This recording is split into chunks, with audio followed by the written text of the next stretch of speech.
गर्भवती पत्नीची हत्या करून तुकडे, पती पोलिसांच्या ताब्यात। हैदराबादमध्ये एका प्रेमविवाहाचा हृदयद्रावक अंत झाला आहे। 5 महिन्यांची गर्भवती असलेल्या पत्नीचा पती महेंद्र रेड्डी याने गळा दाबून हत्या केली। त्यानंतर त्याने मृतदेहाचे तुकडे करून मुसी नदीत फेकले। महेंद्रने स्वतःच एका नातेवाईकाला या गुन्ह्याची कबुली दिली। त्यानंतर पोलिसांनी त्याला अटक केली आहे। कौटुंबिक वाद आणि पत्नीच्या चारित्र्यावर संशय यातून हे क्रूर कृत्य घडल्याचे समोर आले। पोलीस पुढील तपास करत आहेत। भारतानंतर फ्रान्स, ब्रिटन, इटलीसह अनेक देशांनी पोस्टल सेवा थांबवल्या। अमेरिकेच्या नवीन टॅरिफ नियमांमुळे भारतासह फ्रान्स, ब्रिटन, इटलीसह अनेक देशांनी अमेरिकेकडे जाणाऱ्या टपाल सेवा तात्पुरत्या बंद केल्या आहेत। $800 पेक्षा कमी किमतीच्या वस्तूंवरही शुल्क लागू करण्याच्या निर्णयामुळे हा गोंधळ निर्माण झालाय। योग्य मार्गदर्शक सूचना मिळाल्यानंतर सेवा पुन्हा सुरू होण्याची शक्यता आहे। बॅगेत महिलेचा मृतदेह, लातूरमध्ये भीतीचं वातावरण। लातूरच्या वाधना चाकूर रस्त्यालगत नदी किनारी प्लास्टिकमध्ये गुंडाळलेल्या महिलेचा मृतदेह बॅगमध्ये सापडला।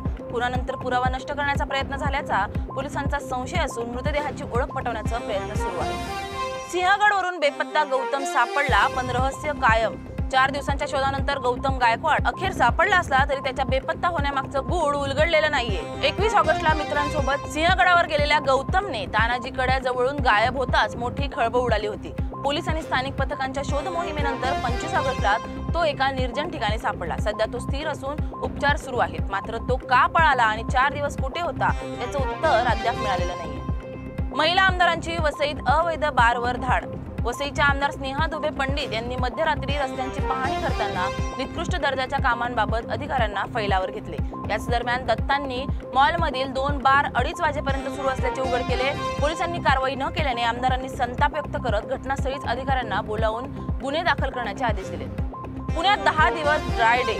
गणेशोत्सव काळात पुणे शहरातील विश्रामबाग, फरासखाना आणि खडक पोलीस ठाण्यांच्या हद्दीत दारूची दुकाने, बार व रेस्टॉरंट्स 10 दिवस बंद ठेवण्याचे आदेश राज्य उत्पादन शुल्क विभागाने दिले आहेत। दरम्यान जिल्हाधिकारी जितेंद्र डुडी यांनी 30 ऑगस्ट ते 4 सप्टेंबर आणि 6 सप्टेंबर विसर्जन दिनासाठी एकूण 7 दिवसांसाठी लाऊडस्पीकर वापराला मध्यरात्रीपर्यंत परवानगी दिली आहे। साताऱ्यात वन विभागाची धडक कारवाई, अवैध लाकूड जप्त। सातारा वन विभागाच्या भरारी पथकाने मेढा मार्गावर धडक कारवाई करून अवैध खैर लाकूड वाहतूक करणाऱ्या महिंद्रा पिकअप जप्त केला आहे। रात्री उशिरा डांगरे घर येथे रचलेल्या सापळ्यातून ही कारवाई करण्यात आली। पिकअप मधून कात तयार करण्यासाठी वापरला जाणारा खैर प्रजातीचा लाकूड माल सापडला असून तो परवानगीशिवाय वाहतूक होत असल्याचं उघड झालं।